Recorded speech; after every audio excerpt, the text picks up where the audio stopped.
Minha gente, graça e paz. Deixa eu ver se está tudo certinho, tudo ok. Eu quero começar pedindo desculpa pelo atraso. Na verdade, eu já estava pronto aqui para a gente iniciar a transmissão.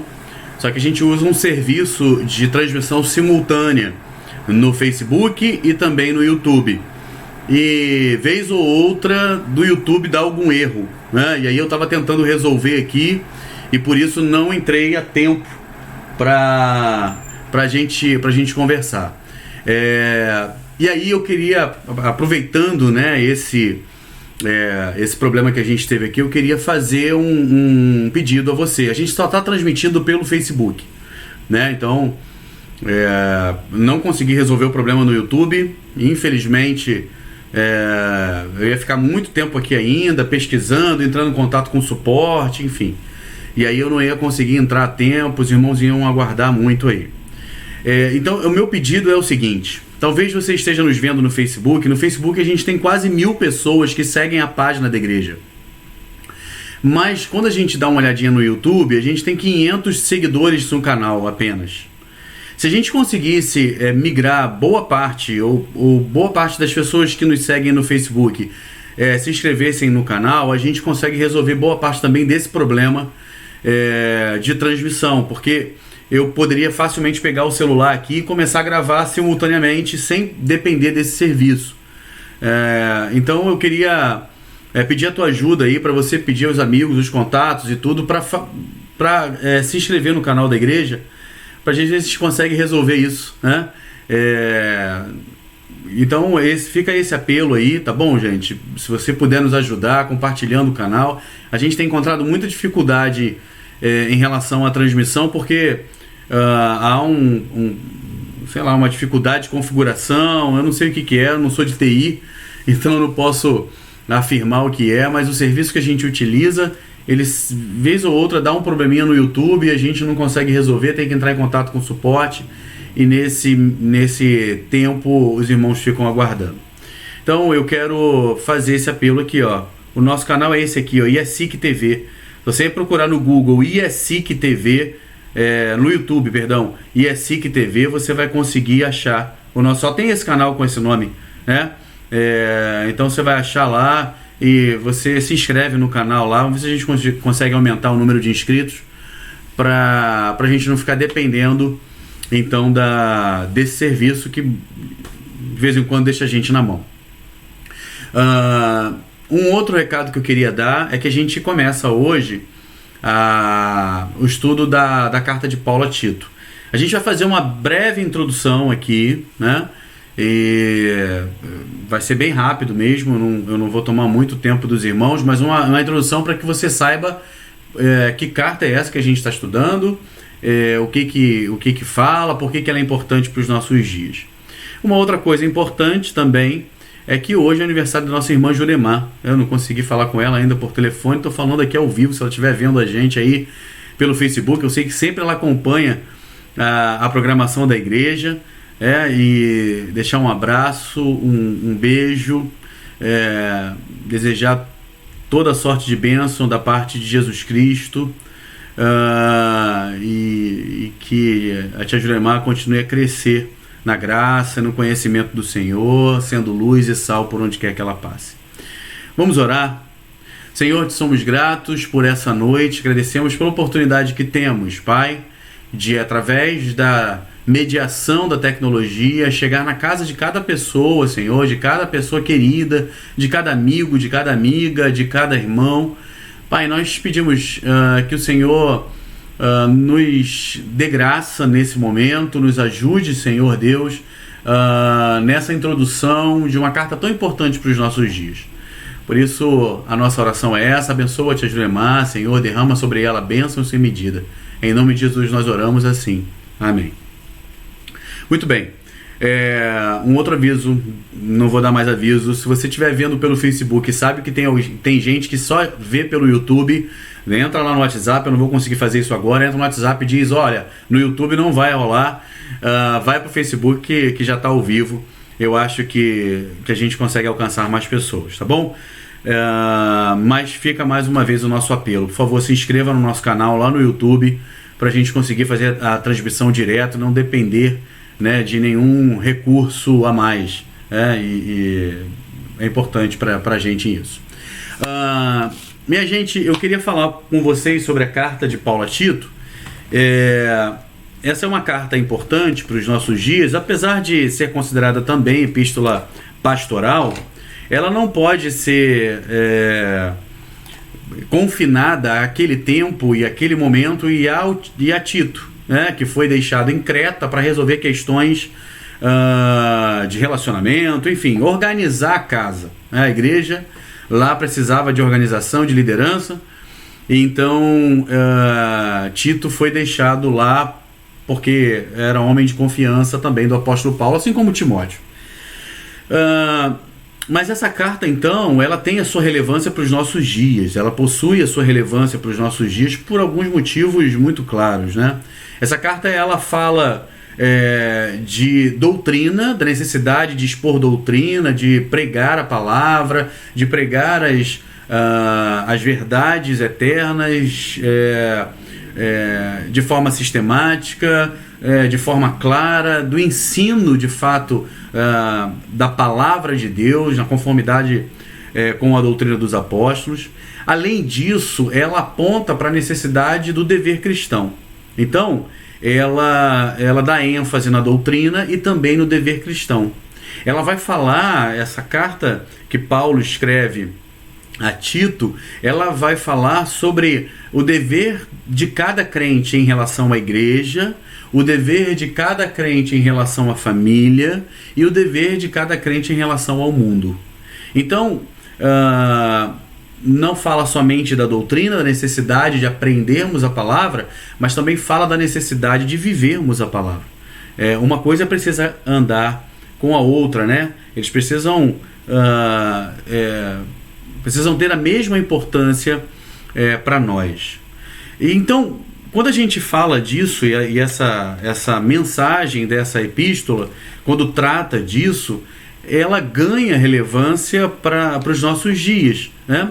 Porque os nossos dias ainda são carentes desse equilíbrio de doutrina com devoção, de doutrina com dever cristão, de doutrina com prática. Tratar desse tema, então, ele é importantíssimo para nós, e os conselhos que Paulo dá a Tito, eles possuem relevância para nós por alguns motivos. Primeiro, porque a classe pastoral está em crise, né? É uma coisa dura de se falar, mas é verdade. Você vai olhar os noticiários, você vai ver pastores que são presos vez ou outra, envolvidos em escândalos de corrupção, envolvidos em escândalos sexuais, envolvidos em golpes de toda sorte, pastores que estão perdidos muitas vezes no ministério, pastores que estão cansados muitas vezes no ministério, pastores que são relaxados na sua vida de estudo, relaxado no seu cuidado com o rebanho. E essa carta traz conselhos importantes para a vida pastoral. Então, possui relevância, né? Porque hoje ainda encontramos pastores que estão completamente em crise no exercício do seu ministério. Há um tempo atrás foi feita uma pesquisa, e essa pesquisa apontou que 3 classes são as mais desacreditadas no nosso país. Uma delas são os políticos, outra é a polícia e uma outra são os pastores. É uma triste realidade que acontece em virtude da ausência de uma observância da palavra de uma forma muito submissa a essa palavra, né? Recentemente coloquei no grupo da igreja uma citação que o problema da nossa geração não é o fato das pessoas encontrarem textos na Bíblia que não conseguem compreender, mas o problema da nossa geração é que as pessoas não estão dispostas a se submeter aos textos da Bíblia que já entenderam. Existem verdades bíblicas, existem doutrinas bíblicas que são claras para nós, e muitas vezes no afã de querer obter sucesso, a gente atropela toda a doutrina bíblica, e aí a gente passa a viver em crise, né? Porque a gente está indo contra a vontade do Senhor. Então, assim, ela é relevante para esses dias por conta disso. Ela é relevante para esses dias também, porque não só os pastores estão em crise, mas as igrejas estão em crise. E Paulo vai falar a Timóteo sobre a necessidade de realinhar a caminhada aqui. Ainda hoje, assim como naquela época, né, ainda hoje existe ataques às igrejas de falsos mestres, falsos ensinos, falsas doutrinas. Esses ataques, eles trazem prejuízo à caminhada cristã. Ainda existe uma atenção exacerbada a conflitos internos, a tratativas internas, e muitas vezes as igrejas esquecem da necessidade de viver a prática cristã, o dever cristão, né? Quando discutimos uma série de coisas, discutimos leis, discutimos estatutos, discutimos tomamos decisões que dizem respeito à administração da instituição, e esquecemos de nos debruçar na prática cristã, né, na comunhão, no exercício do perdão, no exercício da unidade, né, e nós transformamos a igreja numa grande organização, e esquecemos que ela é corpo, ela é comunidade, ela é edifício, ela é lavoura, tudo aquilo que Paulo fala também em suas epístolas. Então as igrejas estão em crise, e essa epístola ela traz conselhos para as igrejas. Ainda há uma necessidade da gente estudar essa carta que Paulo escreve a Tito, porque os cristãos estão em crise, né? Então, pastores em crise, igrejas em crise e cristãos em crise. Existe um descompasso entre doutrina e vida. Existe um descompasso entre aquilo que a gente fala, aquilo que a gente diz que acredita, e aquilo que a gente vive, aquilo que na prática a gente vive. A gente muitas vezes é muito bom pregando, a gente é muito bom, né, falando, ensinando, enfim, mas na vida, no dia a dia, dentro de casa, a gente acaba contradizendo todo o nosso discurso. Precisa haver equilíbrio, né, entre ortodoxia e ortopraxia. Precisa haver equilíbrio entre aquilo que a gente aprende, que a gente é bom, que a gente assimilou na nossa caminhada cristã, e aquilo que a gente pratica. Precisa haver esse equilíbrio. Não é fácil isso, mas isso é fruto de submissão ao Senhor, de reconhecer quem a gente é. A gente não pode se iludir, né, e se orgulhar de um conhecimento intelectual. E muitas vezes muitos usam a teologia como motivos de se orgulhar. A teologia, então, cada vez mais que a gente estuda a teologia, a gente se aproxima e deve se aproximar de Deus, e olhar para nós mesmos no nosso estado de miséria e submeter ao Senhor, numa completa dependência dele. Quer ver uma outra coisa que é interessante para a gente estudar nessa carta? As doutrinas estranhas ao Evangelho, elas sempre foram sutis, e Paulo vai tratar isso, João fala sobre isso também, né? Quando ele vai escrever o Evangelho, quando ele vai escrever as epístolas, né? Combatendo o gnosticismo, combatendo doutrinas estranhas.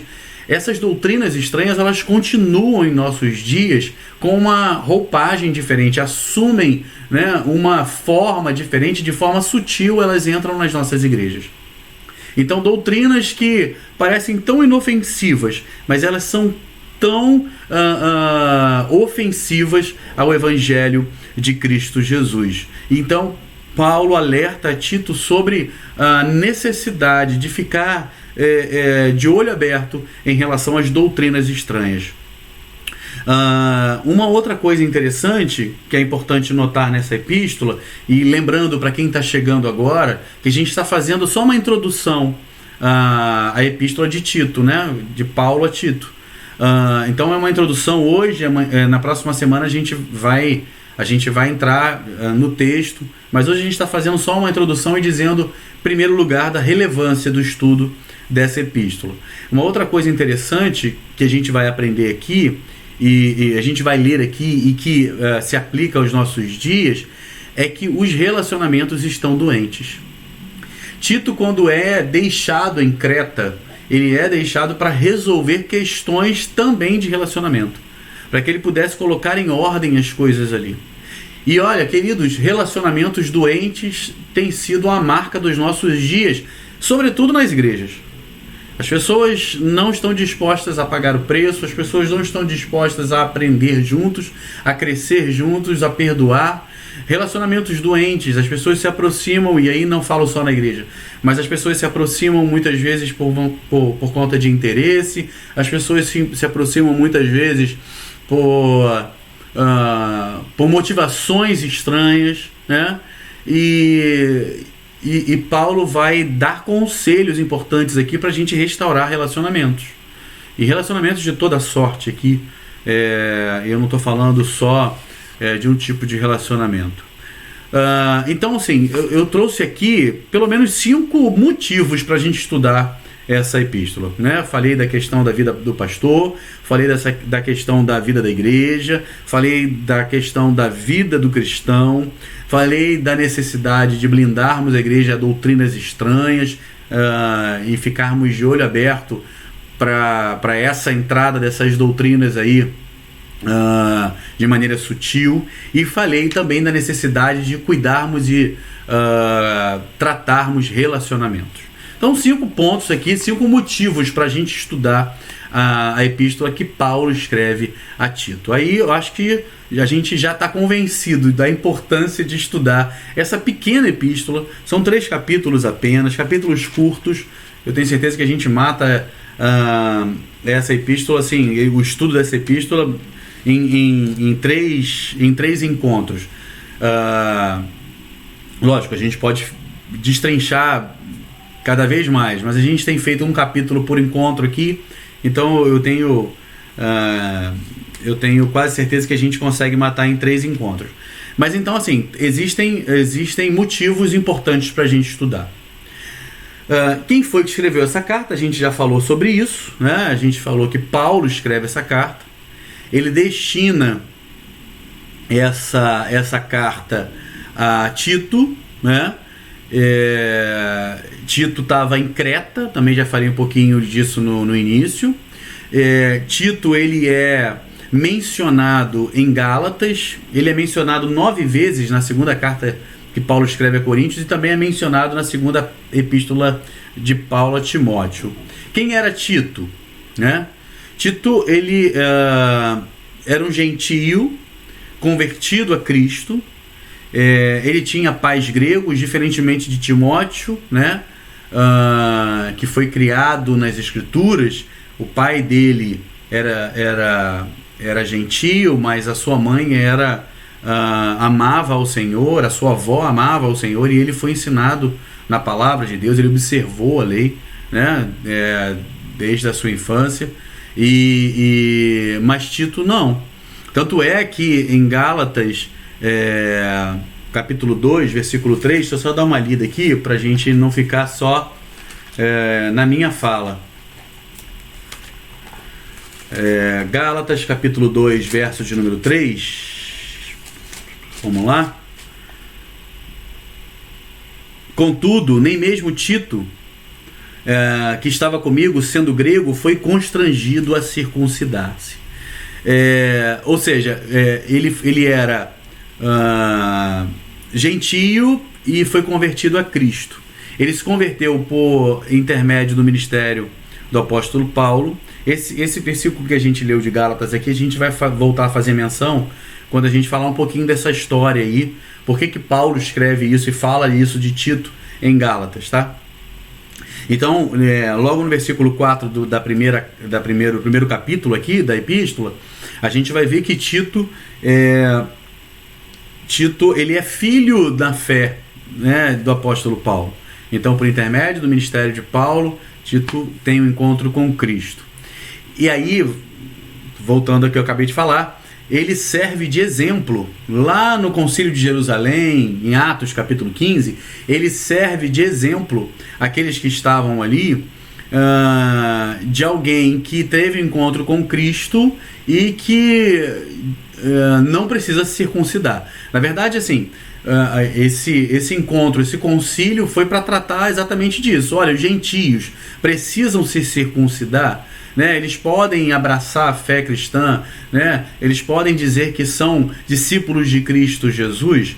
E Tito está com o apóstolo Paulo como exemplo, né, dessa liberdade cristã, né? Exemplo de liberdade cristã em Atos 15. Tito é usado em Gálatas e ele volta a falar sobre isso. Ele não precisou se circuncidar, né? Ele demonstrou com a sua vida, com as suas atitudes, com a sua mudança, né, de caráter, ele demonstrou de fato um encontro com Cristo, uma transformação no coração. Tito, ele foi responsável por levar a Corinto a carta que Paulo envia, uma segunda carta de correção, uma carta dura, né? E Tito é responsável por levar essa carta, e não somente isso, Tito também fica em Corinto para tentar resolver aquele monte de problema que ele encontra na igreja lá.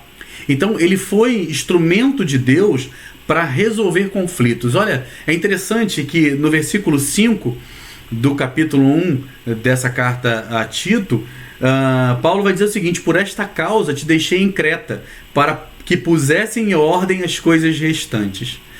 Paulo tinha plena confiança em Tito, que ele era capaz de resolver conflitos por onde quer que ele passasse. Ele era especialista em resolver problemas. E é uma coisa importante de se falar. Conflitos e relacionamentos conflituosos, né? Conflitantes, melhor dizendo, precisam ser tratados. Não podemos fazer vista grossa, não podemos evitar.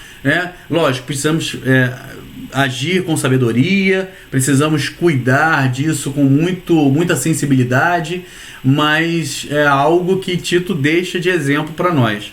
Ele foi para resolver problema. Deixa eu ir lá, a igreja lá tem problema, então eu vou para lá, vou resolver, vamos lá, vamos tentar conciliar as coisas. E aí Paulo vendo isso e fala assim: opa, vou levar Tito para Creta, para ele apagar os incêndios de lá também, porque lá haviam problemas que precisavam ser resolvidos. Ele foi responsável então por organizar uma oferta em Corinto. Tito era um cooperador de Paulo, né? E aí na segunda carta de Paulo aos Coríntios, no capítulo 8, no verso 23 e 24, Paulo vai fazer menção a esse cooperador. Ele era alguém com iniciativa, né? Ou seja, ele vai para Corinto não simplesmente porque quer cumprir uma ordem ou fazer um favor para o seu amigo, para o seu pai na fé, não. Ele era alguém que tinha iniciativa de resolver as questões. Vamos dar uma olhadinha lá. Segunda carta de Paulo aos Coríntios, no capítulo 8. Vou dar uma lida aqui para a gente não ficar só naquilo que o pastor Léo fala. Vamos lá. Mas graças a Deus, estou lendo o versículo 17, tá? Capítulo 8, verso 16, perdão. Mas graças a Deus, que pôs no coração de Tito a mesma solicitude por amor de vós, porque atendeu ao nosso apelo e, mostrando-se mais cuidadoso, partiu voluntariamente para vós outros.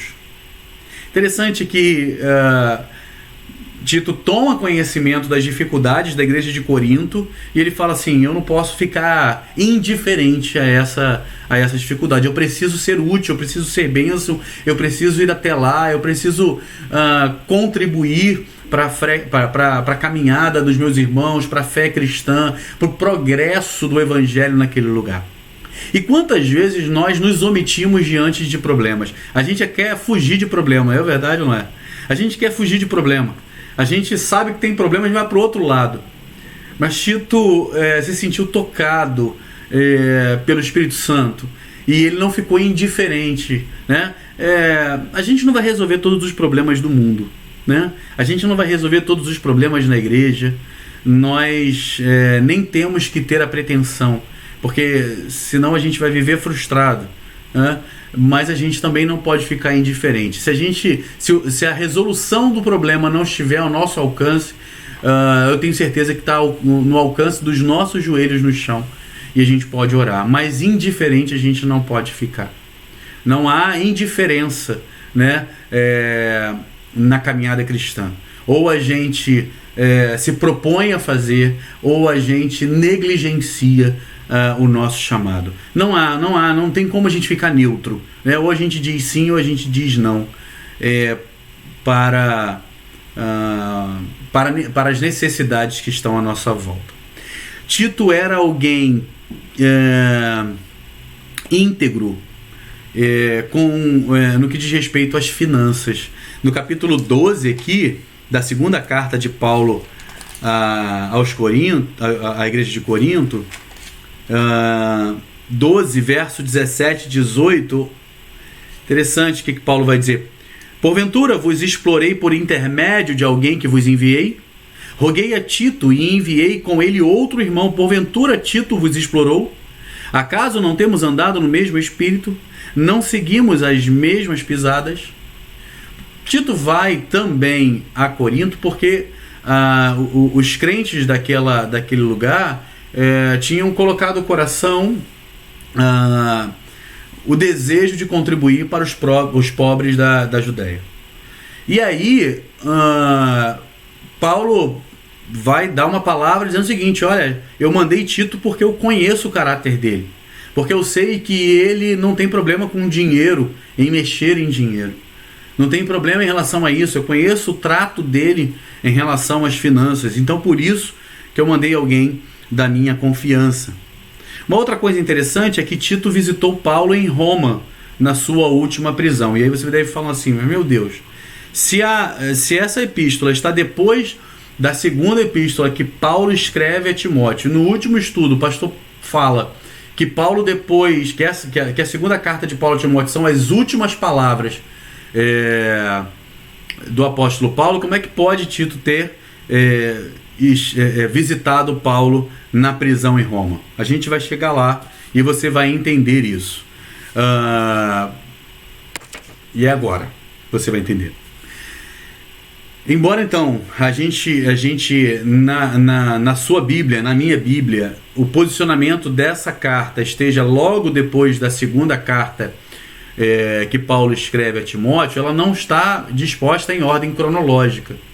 É muito provável que a escrita dessa epístola, dessa carta a Tito, tenha acontecido entre a escrita da primeira carta de Paulo a Timóteo e também a segunda. Ou seja, nesse interregno entre a primeira e a segunda carta, Paulo escreve uma carta a Tito, né?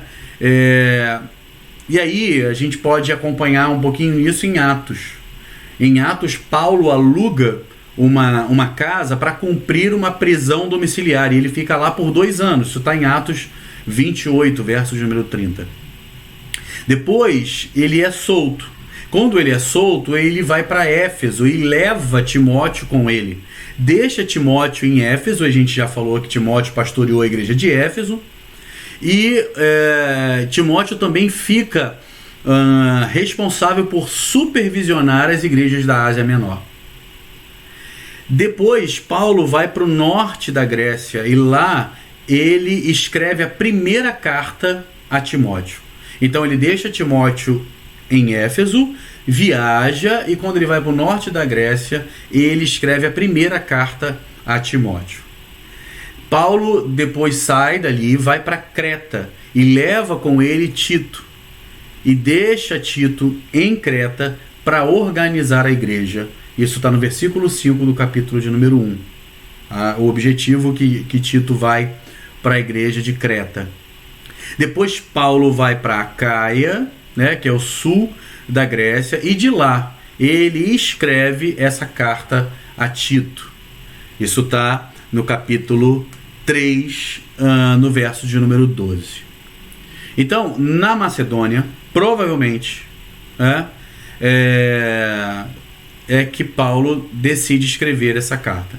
Esse período é entre 63 e 66 depois de Cristo. Por isso que Paulo vai dizer lá na segunda epístola que Tito tinha visitado ele. É muito provável que Tito não tenha abandonado Paulo na sua prisão. A gente está chegando no final e eu quero falar só um pouquinho do propósito da carta. O primeiro objetivo dessa carta, o propósito da carta, era encaminhar, e aí está no versículo de número, capítulo 3, versículo 13, vamos dar uma lida lá. Toda vez que eu falo assim, vamos dar uma lida lá, eu tenho a certeza de que você está com a Bíblia na mão e está abrindo a Bíblia junto comigo. Não me decepcione, por favor, querido.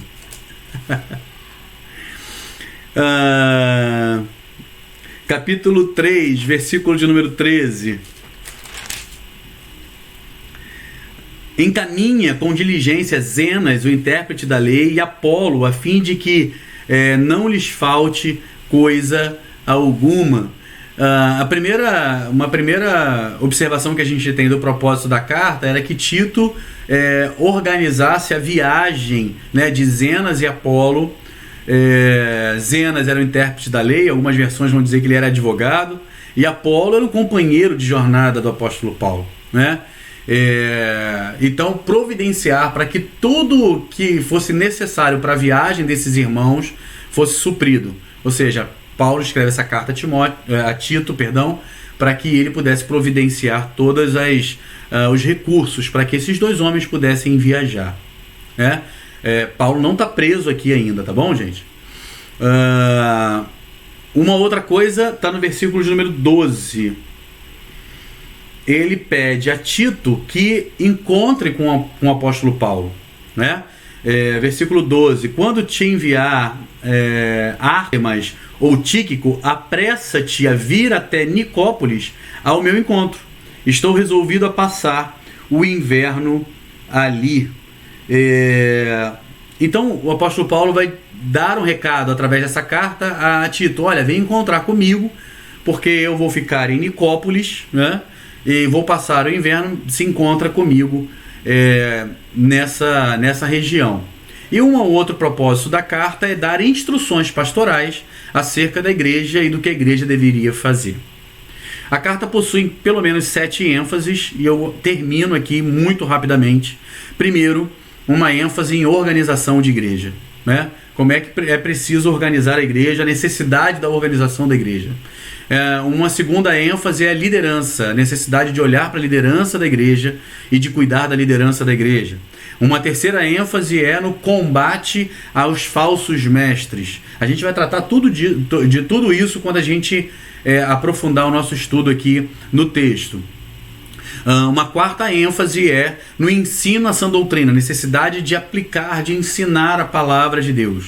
Uma outra coisa é no incentivo ao exercício da ética cristã, prática cristã. Não adianta saber muito de Bíblia e viver pouco a Bíblia. Isso é terrível, é nocivo, né, para o testemunho cristão. Uma outra ênfase que Paulo dá é sobre a prática das boas obras e, em último lugar, uma ênfase em submissão às autoridades. A igreja não é lugar de qualquer um faz qualquer coisa, e quando o povo de Deus decidiu viver assim, deu no que deu. É só você olhar o livro dos Juízes para você ver a bagunça que foi. O texto vai dizer que naqueles dias não havia liderança, não havia ninguém para que conduzisse Israel a um caminho de submissão ao Senhor. A gente fica por aqui. Existem boas razões para a gente estudar essa epístola. Eu quero te convidar então a participar dos próximos estudos. Eles acontecem sempre às quartas-feiras, normalmente às 19h30, a não ser que tenha um problema como tivemos hoje. Mas eu quero te convidar a estar aqui. Convida pessoas para estar conosco, né? Reúne a tua família. A gente separa às vezes 1 hora no máximo, né? 40 minutos. Então dá uma paradinha na rotina da tua casa. Não divide a tua atenção com outras coisas, não. Dá uma paradinha na rotina aí e para estudar um pouquinho a palavra de Deus, que eu tenho certeza que isso a caminhada para o crescimento da fé cristã. Tá bom, gente? Deus abençoe a tua vida. Não esquece, você que está vendo a gente no Facebook, dá um pulinho no canal, se inscreve lá, para a gente, de uma vez por todas, resolver essa dificuldade de transmissão. Deus abençoe e nos vemos no próximo estudo. Fiquem na paz, queridos.